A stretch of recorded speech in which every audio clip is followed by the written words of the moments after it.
out west. My name's Rob Manders. Today we're going to be changing out the oil on our 2006 Freightliner Toterhome. What this Toterhome is it's a motorhome based on a semi-chassis. It's a 2006 Freightliner Columbia chassis.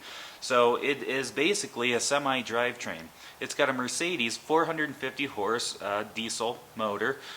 So this motor takes about 11 gallons of oil. I'm going to be changing out the oil on that, changing out the fuel filters, greasing all the different points on the steering and driveline, and as well as the brakes have grease points as well. So that's my plan today. It's kind of a dreary weekend here in Colorado. I want to be ready for in a couple weeks. We're going to Moab, spend another 10 days out there in it, so I want everything to be ready. And this is a good kind of rainy weekend to get those things done. Well, we picked up this oil change cart just for the purpose of changing oil in our Toterhome.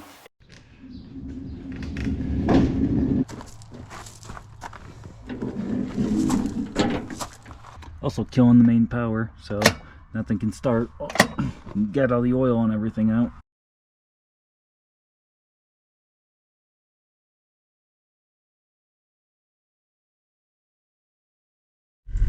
Well, I'm ready to fire up the Toterhome. It's been sitting a little while. It's a little cold out today, not too cold, so I plugged in the block heater.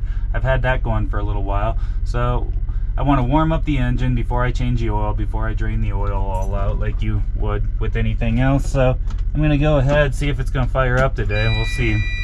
Well,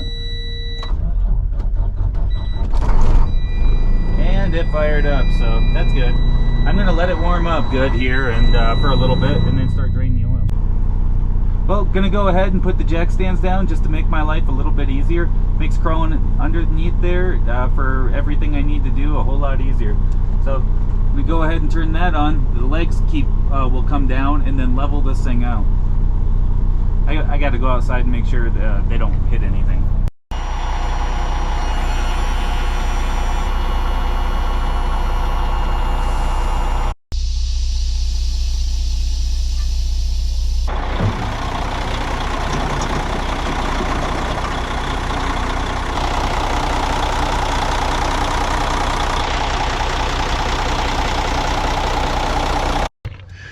Trying to shimmy my way over to the oil drain. I can't quite get to it with the tire in the way, so I gotta shimmy under this like this. This is why I put these jack stands down. It's always real fun to get to some of these. It looks like it's accessible, but I just can't reach it. Plug loosened. I've got this piece of cardboard right here in the way to help deflect the oil because of the axle beam is so close to my cart. I'm afraid that it's going to splash outside of the cart and kind of land on me. The plug is right here, and so I've got it loosened and I've got to be ready to act once it starts coming out. So, well, it's going to be a lot of oil. We're getting pretty close. This is always the fun part. There we go.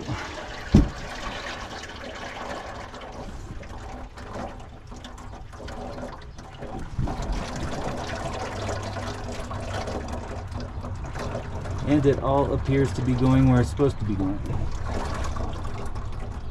I don't have any drips outside. So I'm going to let this drain for a little bit till it's out, and then put the plug back in while I'm down here, because I don't really want to crawl down under here again.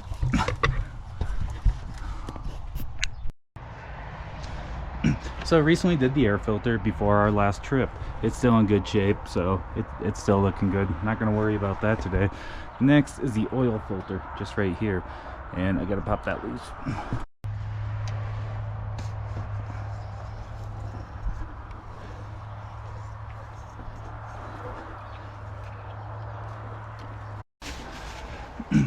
Gonna use a plastic bag to catch all that oil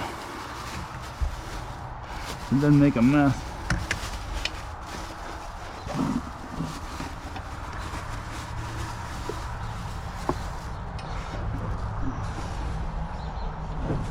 The oil will just drain out right into this. Then clean this up, get my new filter in place, and put it back. I got a new O-ring for the cap. Pull the old one off. Got my new one here. I'm going to put a little fresh oil around it. Get the new one on. I'm going to tighten it. The cap actually says right on top 40 Newton meters, which is right at 25 foot-pounds. So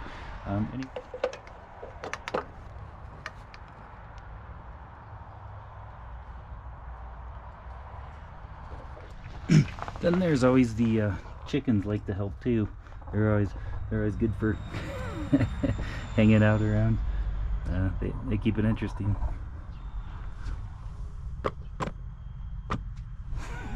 Always looking for snacks.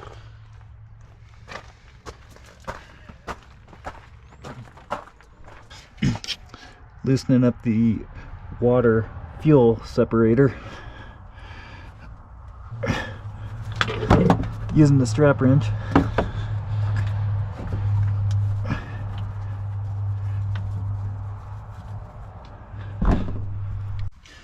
Well, I spent a little time trying to clean this out. There's a little bit of gunk down inside here in the bottom of the fuel water separator, two-part piece.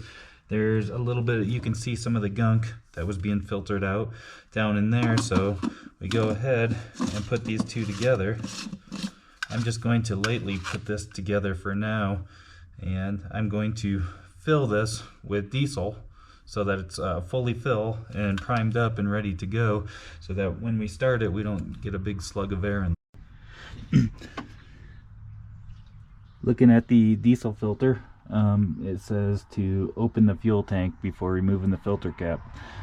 So went ahead and did that. Gonna go ahead and loosen this up. So I filled the filter element pretty much to the top with diesel before I put the filter in there, so I don't get any air slugs stuck in there. This happened to me last time and it was a huge pain, as I had to pull all this covers off and crack one of the injectors to get the air out of the system. That was no fun.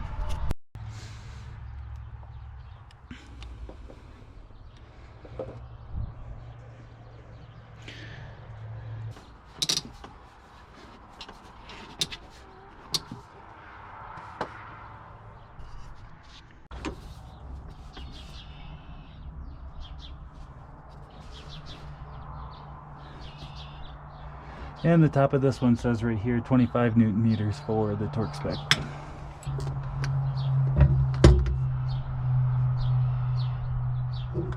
Which isn't very much, so it's easy to over tighten these. So I got 11 gallons of 15W40 to go back in here.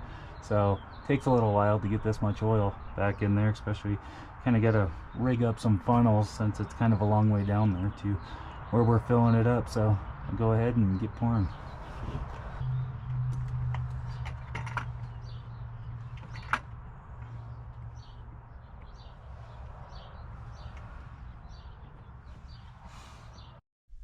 Well, I'm going to try and start this thing back up and hope that I did not make any mistakes in getting air into the fuel system. So let's see what happens. It's all filled up with oil. Everything else is tight. So let's see.